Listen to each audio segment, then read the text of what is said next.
If you've ever struggled with imposter syndrome, I'm going to give you a few tips on how I deal with it and how I've dealt with it in the past. So when I first started trying to post on Instagram, I didn't have a following. I had nothing. I was literally posting a couple of photos in the gym, terrified of what people were going to think. And I had imposter syndrome then because I didn't have any success, but I still felt like I was a little bit of a fake.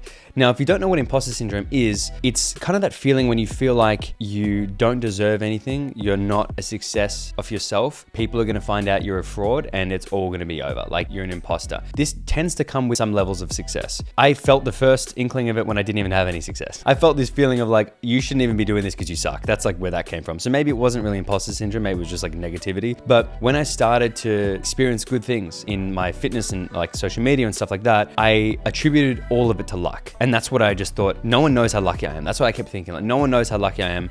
And I did that for so many years. And I'm like, one day it's all gonna come crashing down because they're gonna realize that I'm nothing. You know, that's like what I literally, it sounds silly for me now, but I remember feeling those things. And I was making at one point, over 110 grand a month online coaching. And I still felt like I wasn't a success. I still felt like I had done it all by luck. And at one point I was talking to my brother Joel and he's like, well, it's not luck. Like no one forced you to keep making videos and keep posting content, even though nothing happened. And I was like, true. He's like, it wasn't luck that you're the type of person who made those videos that made people like you or whatever. And I was like, yeah, I guess so. And what I'm trying to say is that I built the business and I built my social media and I did all that based on my own inputs, based on me, the reasons like I decided to do what I did. And for so many years, I thought all of that was luck. Even with the amount of people I was able to help with my coaching and getting people in better shape and changing their lives, I'm like, am I smart enough to help them? That's like always what I was thinking. And then you see these people, they're like, thank you so much, you've changed my life with all this stuff. And I'm like, wow. So maybe some of it wasn't luck. And that's kind of like, it's imposter syndrome. And that doesn't go away because when I started helping people grow their businesses and do that as a mentorship program, then even that felt kind of like, I was like, oh, am I good enough to help people? And it never goes away. It never really goes away until you realize what it is.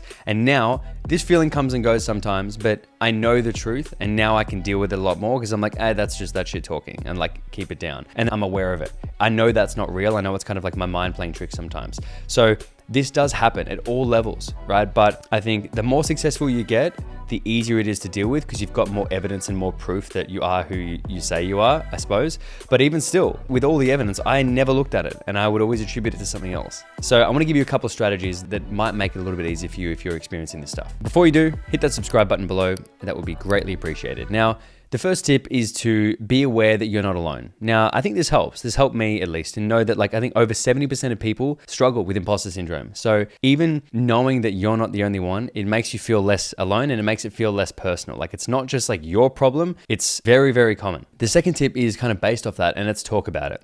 As soon as you can find someone like a friend or a mentor or someone that you can talk about it with, they'll likely tell you, like they'll whip you into shape. They'll slap you around a bit. They'll be like, what are you talking about? It's like my brother did to me. He's like, it's not luck. What are you talking about? What about this, this, and this? And I'm like, oh yeah, I guess I'm pretty fucking sick now. I was like, okay, that's pretty cool. And that really helps. So having someone supportive that you can talk to that can kind of slap you around a bit when you are genuinely feeling like that, it goes a long way and they keep you grounded because the worst thing you can do is stay in your own head because imposter syndrome loves silence.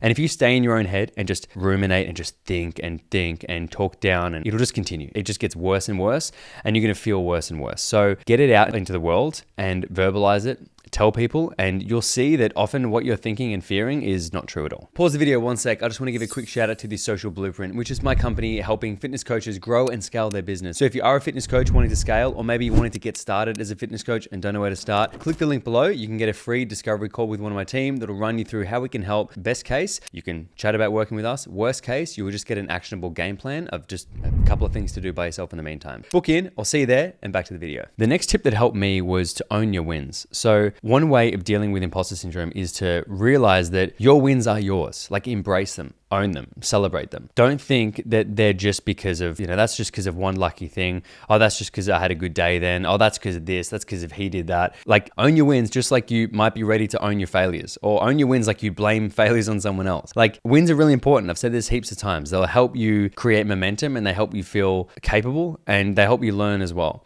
So maintaining that positive mindset and celebrating wins is crucial. Tip number 4 is rewire that inner voice. So every time that pops up and you can sense that feeling coming, and this is what I do now, you have to just like change it, like rewire it almost. So every time it comes up and that feeling that says like, oh, they're going to find out, oh, you're not good, you're a fraud, like those feelings, just be like, tell yourself something different. Go, no, I am in this place because that's where I am now, because that's based on everything I've done to get here and I deserve to be here. Just tell yourself that until you believe it. Because if you look at the proof, you'll be able to find enough evidence that you are where you need to be. And that's because of you and your decisions you've made. It's not because of everything else and luck and chance and wizardry. It's because you did certain things, you made certain decisions, and that's where you are.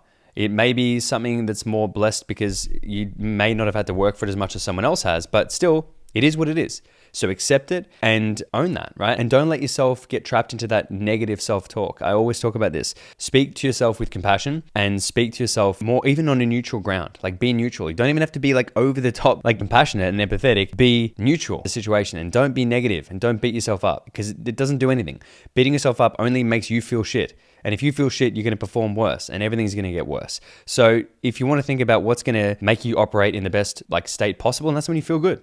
And that's when you're feeling like you're capable. And the thing I've noticed about feeling capable is it's not just one day, it's what you do all the time. It's how you speak to yourself on a daily basis. That internal dialogue, rewire it, make it positive, not negative. The final thing I wanted to go over was the fact that this is not going anywhere. A lot of the time, it's going to pop up again and it'll resurface itself in a different way. Because if you are succeeding and you're doing bigger things and you're growing, like improving as a person, it's just going to resurface its head in another level. So when I went from posting on social media to online coaching, and when I went from online coaching to e-com owner, and then e-com owner to mentorship owner, like you get one of these at every point. My first public speaking, I got that like crazy. You get it every time you challenge yourself. You feel a bit of imposter syndrome. Every time something good comes that hasn't really come previously, you'll feel imposter syndrome. But it's having the skill set to deal with it and know that it's not a real thing. It's just a bit of a bias that your mind will go to sometimes to play tricks on you, because we're not wired that way. Some of us at least are not wired that way to think that everything we do is because we're awesome. The people who are critical like me and come from a negative, I guess, point of insecurity, you're going to feel like everything good that's happening is not your doing. And that's not correct. So you have to remind yourself that these tricks your mind's going to play is probably going to do it again. And it doesn't mean it's true, but it's probably going to happen again. So learn to deal with it, learn to live with it, and then push it back down again when it comes up. Now, just a quick one today. I hope you guys enjoyed that. If you did, make sure you subscribe below.